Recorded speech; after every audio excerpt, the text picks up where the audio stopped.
तुम्हाला Marathi big boss मधील Reva कौरसेची story माहीत आहे का? इलेक्ट्रिकल इंजिनिअरिंग करणारी एक साधी मुलगी आणि आज बिग बॉसमध्ये चर्चेचा विषय बनलीये. ही आहे बिग बॉस मराठी 6 ची ग्लॅमरस वाईल्ड कार्ड रेवा कौरसेची खरी स्टोरी. व्हिडिओ शेवटपर्यंत नक्की बघा. रेवा कौरसेचा जन्म 17 डिसेंबर 1995 नागपूरमध्ये झाला. साध्या कुटुंबातून आलेली मुलगी, पण लहानपणापासूनच तिच्या डोक्यात एकच गोष्ट होती: कॅमेरा आणि spotlight. Government college of engineering चंद्रपूरमधून इलेक्ट्रिकल इंजिनिअरिंगची डिग्री घेतली. पण रेवाला अभियांत्रिकी नाही, ग्लॅमर हवं होतं. तिला काहीतरी मोठं करायचं होतं. आणि इथून सुरू झाला तिचा रिअल स्ट्रगल. मॉडेलिंगपासून सुरुवात, ऑडिशन्स, रिजेक्शन्स आणि एंडलेस वेटिंग.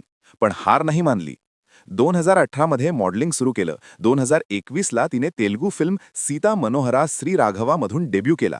मग हिंदी सिरियल्स शिवशक्ती आणि दिवानियतमध्ये काम करून तिने स्वतःची ओळख तयार केली. पण खरा धमाका झाला 1 मार्च 2026ला.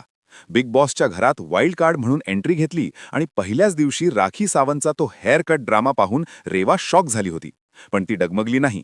रुचिता जामदार सोबतचा तिचा पंगा असो किंवा ईमेल काळ गाण्यावरचा तिचा किलर डान्स असो, रेवा सध्या इंटरनेटवर ट्रेंडिंग आहे.